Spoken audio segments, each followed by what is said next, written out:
우리 옆 사람하고 함께 인사 나누겠습니다. 오직 예수님. 앞뒤로 오직 예수님. 할렐루야. 오늘도 말씀을 듣다가 하나님의 말씀이 여러분 가슴에, 여러분 삶에 확인이 되셔서 오늘 말씀 읽는 중에 여러분의 문제가 해결되고 병든 자는 건강을 회복하고 치유가 되어질 역사가 있기를 축원합니다. 오늘 말씀은 너무나 잘 아는 말씀입니다. 이스라엘 백성들이 40년 광야 생활을 하고서 하나님이 허락하신 약속의 땅 가나안에 들어갔습니다. 그런데 놀라운 것은 하나님이 약속한 땅이셨음에도 불구하고 그들은 여리고라고 하는 거대한 성 앞에 직면하게 되었습니다. 그야말로 사람으로서는 어떻게 할 수 없는 그런 성입니다. 지금이야 뭐 별건 아니라고 생각할 수 있습니다만 당시는 정말로 거대한 성이 분명합니다. 고고학자들은 이 여리고성을 분석하고 또 확인해 보니까 세계의 가장 오래된 고성으로서 그 견고함이 지금 이 시대에서도 말하자면 비교할 만한 그런 성이었다, 그렇게 발표하는 것을 보게 됩니다. 이 여리고성은 말이죠, 이 가나안의 모든 남쪽에서부터 서쪽으로 가는 길, 동쪽에서부터 서쪽으로 가는 길, 북쪽에서부터 서쪽으로 가는 길에 관문이었습니다. 여리고는 대단히 중요한 위치에 있는 것이죠. 이 여리고성은 그렇게 견고하고 튼튼한 성이었습니다. 우리가 신약 성경을 보면 이 여리고가 몇 번 등장을 하는데 이 여리고에 이르러서 예수님께서 10명의 소경을 고쳐주는 내용도 나오는 말씀 중에 한 부분입니다. 또 우리가 잘 아시는 대로 세리 사케오가 뽕나무 위에 올라간 사건 아시죠? 바로 이 여리고입니다. 고대로부터 여리고는 모든 길의 가장 중심, 관통로였습니다. 또 뿐만 아니라 여리고는 오래된 성을 가지고 있는 아주 견고한 그런 지역이었습니다. 이 지역을 돌파해야만 이스라엘 백성은 가나안 땅으로 더 들어갈 수 있는 길이었죠. 이 관문 앞에 선 이스라엘 백성들은 얼마나 당황했겠습니까? 오늘 우리도 마찬가지죠. 세상을 살다가 보면 어려운 관문을 만날 때가 있습니다. 아니, 하나님께서 허락하신 땅인데 어떻게 여리고를 우리에게 주십니까? 하고 반문할 수도 있습니다. 오늘 우리도 마찬가지입니다. 주님, 내가 신앙생활을 이렇게 잘하고 있지 않습니까? 충성하지 않습니까? 헌신하지 않습니까? 주님, 물질로 봉헌하지 않습니까? 기도하지 않습니까? 그런데 왜 이렇게 나에게 여리고를 주십니까? 여리고성을 주십니까?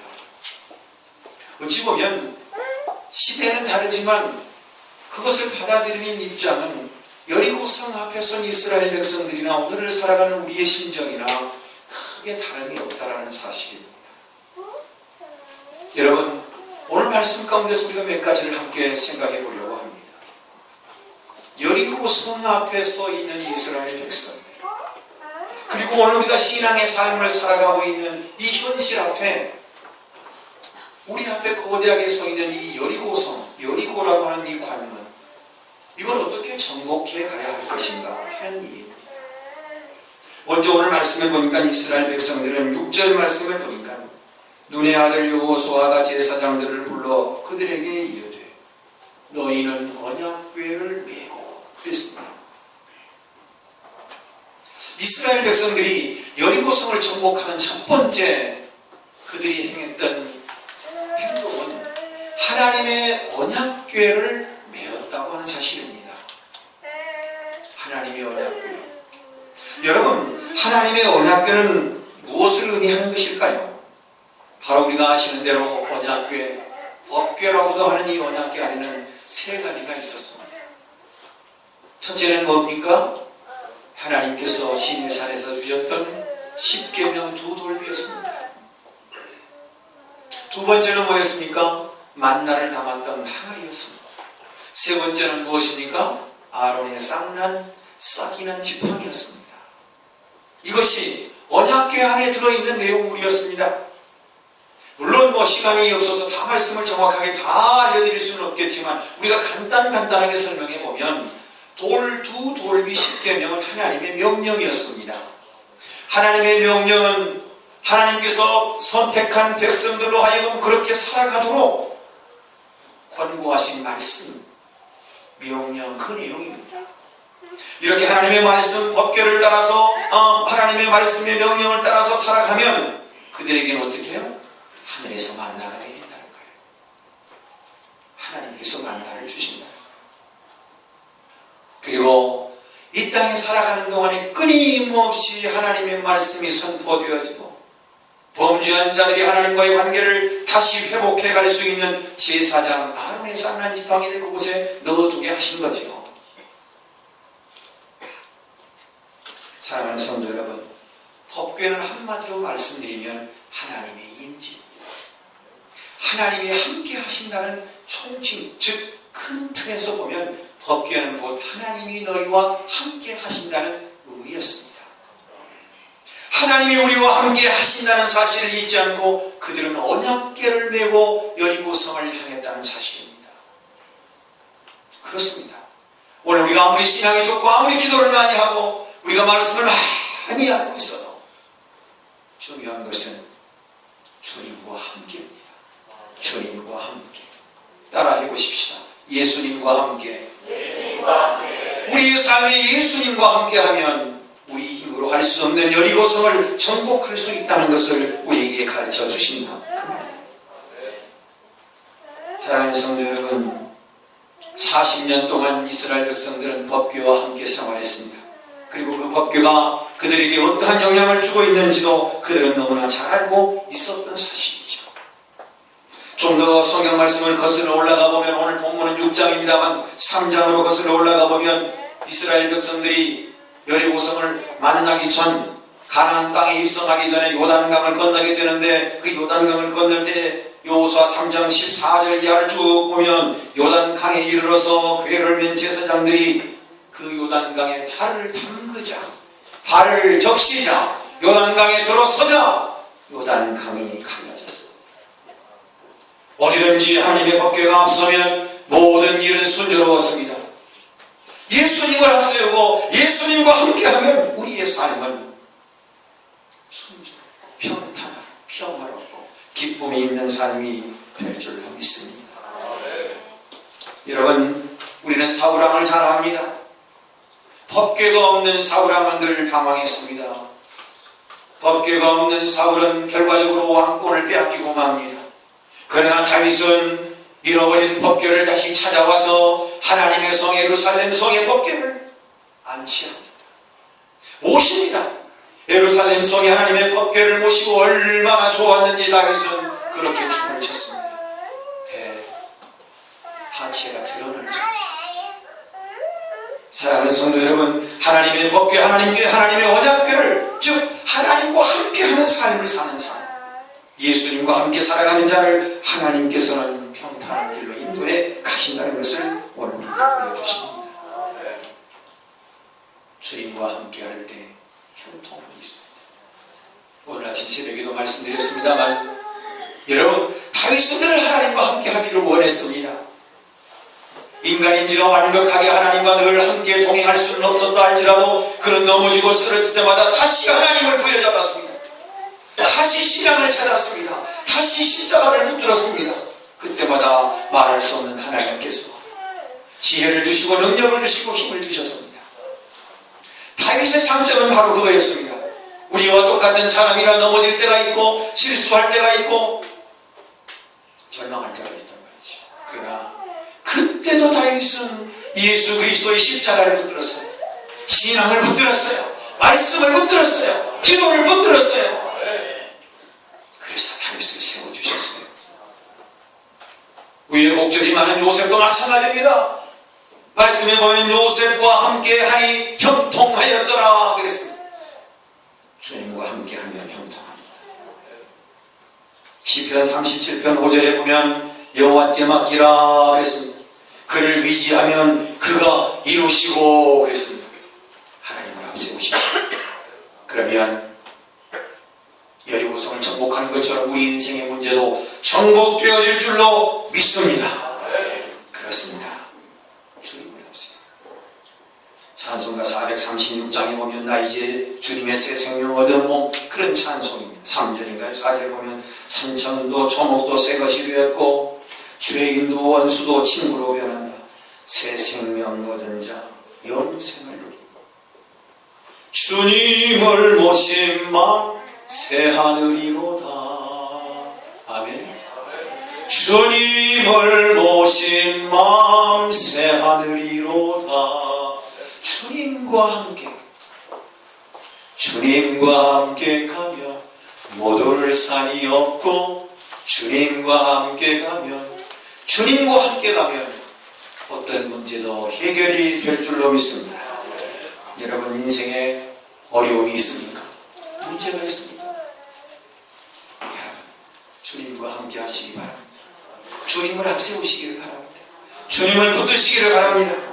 아무리 굳게 닫히고 아무리 강한 성이라도 주님과 함께라면 그 성은 여지없이 무너져 내린다는 사실을 꼭 기억하시기를 축원합니다. 두 번째 오늘 구절 말씀을 보면 여러분 제사장들이 나팔을 불며 행진했다고 했습니다. 나팔을 불며 행진했습니다. 나팔. 여기에 나팔은 하나님의 말씀을 뜻합니다. 나팔을 불며 행진했다는 말은 하나님의 말씀에 의지하여 순종하며 나아갔다 그 말이에요. 나팔은 복음이요 나팔은 말씀입니다. 인간의 힘을 의지하지 않고 말씀을 의지하여 그들이 공격했다는 겁니다. 사랑하는 성도 여러분, 우리 인생의 문제도 말씀으로 보자고 말씀으로 나아가면 해결되고 전복되어질 줄로 믿습니다. 나팔의 힘, 말씀의 힘, 복음의 힘의 위력이 여기 있습니다. 여러분 잘 아시는 대로 사사기서 7장을 보면 거기 놀라운 사건이 나옵니다. 사사기서 7장에 보니까요 미디안과 아말렉 족속 모든 연합군들이 동방의 모든 사람들이 산 골짜기에 전쟁을 치르기 위해서 누웠는데 그 골짜기에 누운 사람들의 숫자가 메뚜기 숫자와 같았고 그랬습니다. 여러분 우리가 상상할 때는 지금 논밭에 한두 마리 뛰어다니는 메뚜기 정도로 생각하는데 이 당시의 메뚜기 때는 여러분 상상을 초월합니다. 여러분 철새가 새카맣게 하늘을 두르고 그렇게 이동하는 모습 여러분 보셨을까 모르겠습니다. 메뚜기 떼가 한번 지나가면 완전히 초토화가 되어버리는 메뚜기 떼처럼 산 골짜기에 누웠다. 거기 말씀을 보니까 그들의 낙타의 수가 얼마나 많은지 그 골짜기 주변에 모여있는 전쟁을 치르는 지금 서로 전투를 벌이기 일보 직전입니다. 치밀한 전략과 계획을 세우고 전투를 치르지 않습니까? 근데 거기에 지금 사람의 수는 메뚜기 수처럼 그렇게 누워있고 거기에 함께하는 낙타는 해변에 모래알같이 여러분 모래알같이 이 좀 과장법이긴 하겠습니다만 얼마나 많다는 얘기입니까? 사람의 수는 메뚜기 같고 해변의 낙타 수는 해변의 모래알 같다. 여러분 기드온은 달랑 300명입니다. 기드온은 달랑 300명입니다. 그런데 기드온은 하나님의 말씀대로 정예화하고 선별하고 잘 훈련시킨 300명의 하나님 말씀에 의지하여 훈련된 300명의 용사가 기드온에게 있었죠. 이 기드온의 300용사는 100명씩 3계적으로 나누어서 전투를 벌입니다. 그런 말씀처럼 말씀을 붙들고 이제 기드온이 명령을 합니다. 여러분 그 말씀을 쭉 읽어 내려가다 보면 뭐라고 합니까? 항아리 안에 횃불을 감추고 그 횃불을 감춘 항아리를 마지막 판에 가서 공격하기 전에 깨뜨리면서 뭐라고 외칩니까? 기드온이 큰 소리를 외칩니다. 여호와를 위하여, 기드온을 위하여 그 골짜기에서 그렇게 외칩니다. 기드온은 손을 들고 아마 하늘을 향해 힘껏 소리를 쳤을 겁니다. 여호와를 위하여, 기드온을 위하여 300명의 용사가 함께 일제히 나팔을 부릅니다.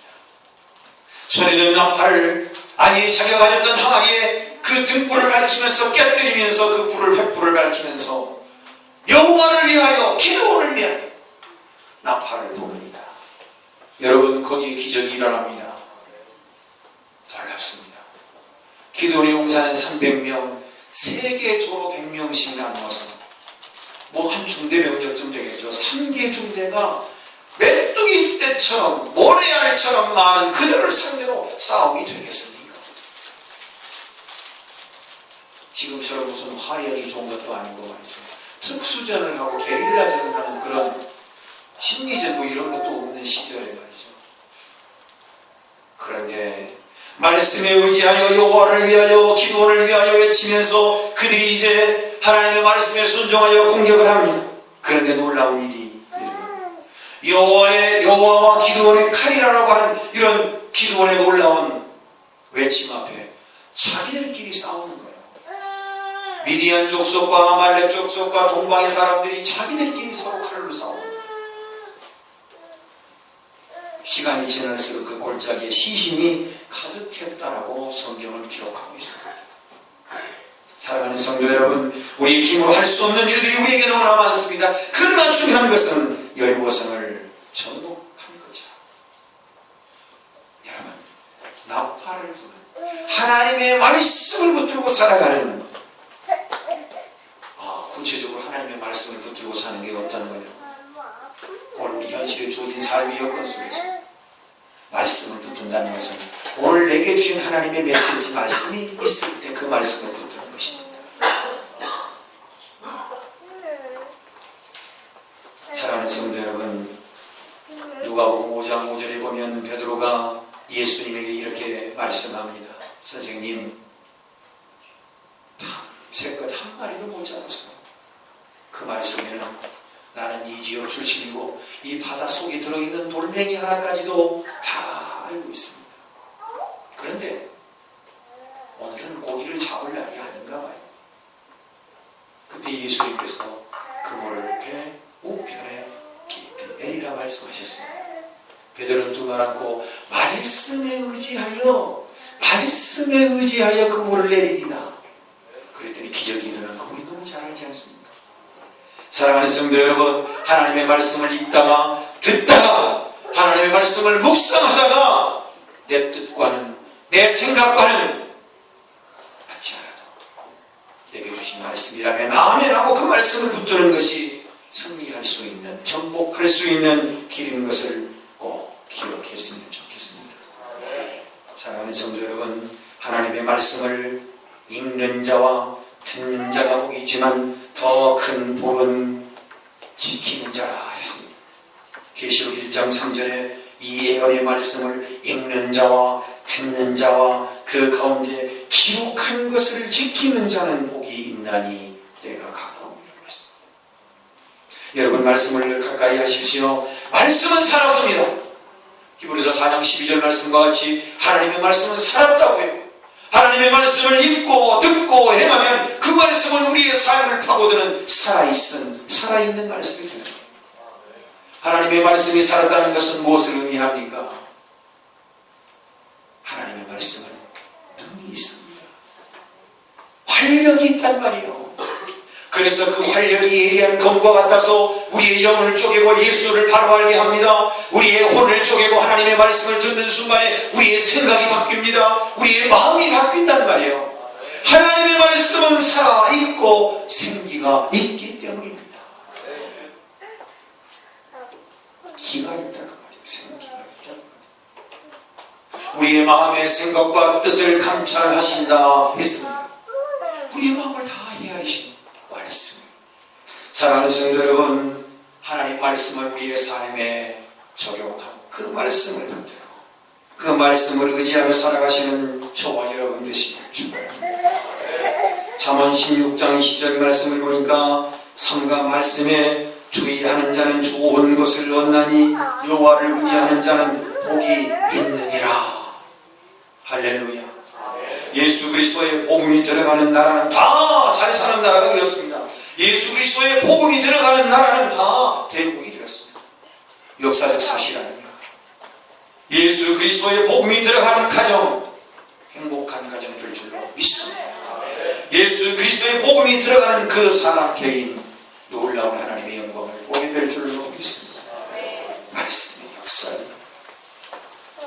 잠언 30장 5절에도 하나님의 말씀은 다 순전하며 하나님은 그를 의지하는 자를 복 주신다, 방패가 되어 주신다 말씀하셨습니다. 사랑하는 성도 여러분, 말씀에 의지하여 복음에 의지하여 귀한 삶을 사시는 여러분 되시기를 축원합니다. 세 번째, 여리고성은 어떻게 정복되었습니까? 오늘 12절 말씀 읽지 않았습니다만 우리 함께 읽겠습니다. 여호수아서 6장 12절 오늘 읽지 않았습니다만 함께 읽습니다. 시작. 꼭 여호수아가 아침에 일찍 일어나니 제사장들이 여호와의 궤를 메고 그랬습니다. 여러분, 신앙생활은 열정도 중요합니다. 신앙생활은 부지런해요. 여러분, 신앙생활 예수 잘 믿는 사람들이 얼마나 부지런한지. 예수 믿는 사람들이 게으르면 예수 믿는 사람들은 부지런해야 돼요. 부지런해요. 왜냐고요? 예수님이 그렇게 사셨어요. 그렇게 부지런하게 사셨어요. 예수 믿는 사람들 다 부지런하게 살았습니다. 여러분, 창세기 18장 야곱도 밤새도록 사닥다리가 하늘에서 내려와서 천사가 오르락. 성경을 여러분 자세히 보십시오. 창세기 18장 18절에 보면 야곱은 맨 먼저 일찍 일어나 그랬습니다. 그리고 돌단을 쌓고 하나님 앞에 예배를 했어요. 요즘으로 말하면 새벽기도죠. 새벽기도. 여러분, 새벽기도 많이 나오십시오. 인생의 문제가 해결되는 시간인 줄로 믿습니다. 여러분, 새벽에 나와서 남들이 다 잠잘 때 진실된 마음으로 하나님 오늘 하루를 살게 하시니 감사합니다. 이 하루 주님 첫 시간을 기뻐하시는 것처럼 온전히 주님 앞에 나와 엎드려서 우리 주님 오늘도 내 삶을 다스리시고 인도하여 주시옵소서. 내 인생의 문제를 아시는 하나님, 그 문제를 새벽에 내가 너를 도우리로다 하신 말씀처럼 내 문제가 해결되어 지금 줄로 믿습니다. 남들은 다 잠들을지라도 나는 깨어 새벽을 깨우며 하나님 앞에 기도하는 이 귀함이, 이 믿음의 부지런함이 여리고성을 정복했다는 겁니다. 시편 46편 5절에 새벽에 하나님이 도우시리라 말씀했습니다. 새벽에 일어나 기도하며 새벽에 일어나 하나님 앞에 부르짖을 때 위기가 극복된다는 사실입니다. 오늘 말씀뿐만 아닙니다. 우리가 잘 아시는 대로 종교개혁을 했던 칼빈은 새벽 4시에 일어나서 하나님 앞에 기도했다고 했습니다. 여러분, 감리교회 장시대 요한 웨슬리는 새벽 2시에 일어났다고 합니다. 서울 목양교회에 계시는 이광고 목사님은 새벽 3시에, 한인장신대학교 정장국 총장님은 자기하고 연락하고 통화할 일이 있으면 새벽에 새벽 3시. 목사님, 새벽에 저는 일어나면 죽어요. 죽으면 안 되지. 죽으면 안 되지. 그러나 우리의 신앙이 부지런히 한다는 건 부지런히 게으르면 안 된다. 주일날도 여러분 부지런해야 주일 늦지 않고 빨리 올 수 있어요. 여러분, 주일 아침에는 똑같은 시간에 좀 빨리 간 것 같지 않습니까, 여러분? 그렇죠. 예. 뭐 얼굴에 화장도 다른 때보다 왠지 주일날은 왜 그렇게 잘 안 돼요. 그렇죠. 예. 아이들도 막 말도 안 듣고 그냥 시간이 너무 잘 가는 것 같지 않아요? 주일날만 하나님께서 시간을 좀 빨리 돌리시나요? 네?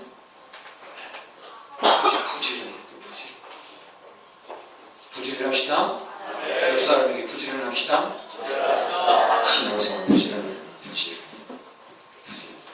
우리가 잘 아시는 우리 교단 서울 명성교회 새벽 기도회로 성공한 목사님. 새벽 기도회. 사랑하는 성도 여러분, 우리가 열정을 가지고 열심을 가지고 신앙생활할 때에 굳게 닫힌 인생의 문제, 인생의 여리고성이 무너진다는 거, 정복당한다는 거 여러분 꼭 기억했으면 좋겠습니다. 사랑하는 성도 여러분, 오늘 우리가 꼭 마음에 새겨야 할 것, 우리도 살다 보면 여리고성을 만날 때가 있습니다. 그러나 그 여리고성을 정복하는 길, 첫 번째, 하나님의 언약궤를 앞세우고 하나님과 함께 예수님과 함께 어떤 길이든 함께 걸어가시기 바랍니다. 어떤 일이든 예수님과 의논하시기를 바랍니다. 예수님과 함께 사는 삶, 그 삶은 여리고성을 정복한 삶. 인생에 아무리 힘든 여리고성 같은 문제도 주님과 함께 가면 문제는 해결된다는 것을 기억하십시오. 두 번째 여리고성은 나팔을 불었습니다. 나팔은 말씀이요 나팔은 복음입니다. 말씀에 의지하여 사는 삶, 말씀을 붙들고 사는 삶. 할 수 있거든이 무슨 말이냐? 믿는 자에게 능치 못함이 없느니라. 주님 그렇게 말씀하셨지. 그래요, 믿습니다. 믿는 자에게 능치 못함이 없다라고 하는 말씀을 믿습니다. 내게 능력 주시는 자 안에서 내가 모든 일을 할 수 있느니라 말씀을 믿습니다. 그 말씀대로 이루어질 줄을 확신합니다. 나팔을 불며 하나님의 말씀을 선포하시기 바랍니다. 나는 부족하고 연약하지만 주님이 나 위해 십자가 위에서 물과 피를 쏟으시고 나의 모든 것을 속하셨습니다. 이제 나는 하나님의 자녀입니다. 하나님의 나는 축복된 자녀입니다. 나는 이 땅의 행복을 누리고 건강하게 살아야 할 권리가 주님이 있습니다. 내가 주님의 자녀잖아요. 내가 주님의 복을 받은 자녀잖아요. 여러분 담대하게 외치십시오. 나팔을 불었더니 여호와를 위하여 기드온을 위하여 나팔을 불었더니 아말렉 족속이 미디안 족속이 동방의 모든 연합군들이 그들 스스로가 칼싸움으로 다 참여했습니다. 이게 하나님의 기적 아니겠습니까? 이게 하나님의 능력 아니냔 말이에요. 우리에게 주신 하나님의 능력을 우리는 사용하지 않고 있습니다. 여러분 칼이 예리해도 녹이 나면 쓸 수가 없습니다. 여러분이 가지고 있는 귀한 믿음, 여러분이 알고 계시는 능력의 말씀을 활용하지 않는다는 사실. 나팔을 불며 행진할 때 여리고성이 무너졌듯이 하나님의 말씀을 선포하고 나아가십시오. 어떤 문제가 있어도 주님 이 문제는 반드시 정복될 줄로 믿습니다. 기도하며 말씀을 선포하고 나가면 여리고성은 정복되어질 것입니다. 마지막으로 여리고성의 정복은 일찍 일어나서 성실하고도 열정을 가지고 하나님 말씀 안에서 그들이 앞으로 나아갈 때 7바퀴를 돌 때 성이 무너졌다고 하는 사실을 기억했으면 좋겠습니다. 한 바퀴, 두 바퀴, 세 바퀴, 아우 금이 간다. 4바퀴, 한쪽이 무너졌다. 5바퀴, 야 반절이 무너졌다. 6바퀴, 3분의 2가 무너졌어. 7바퀴 함락됐네. 성경은 그런 내용 없습니다. 그냥 말씀입니다. 법궤를 앞세우고 제사장이 앞서가고 백성들이 뒤따라갑니다. 성을 7번 돌으라고 했으니 계속 돕니다. 마지막 날 돌면서 그들이 하나님을 찬양하고 나팔을 불었습니다. 오늘 우리도 신앙생활하면서 한 바퀴 돌았습니다. 2바퀴 돌았습니다. 아니 왜 이렇게 흔적이 없지? 무슨 사건이 생겨야 되는 거 아니야? 4바퀴나 돌았는데 금이 간 데 있어. 하나님은 인간이 아니시라. 시원치 않습니다. 시건치 않으십니다. 하나님의 말씀을 믿으시기를 축원합니다. 7번 돌으라고 말씀하시면 7번 돌면 기적이 나타나는 거예요. 5번 돌고서 왜 금이 가지 않냐고, 6번 돌고서 왜 무너진 흔적이 없느냐라고 말할 수 있는 것은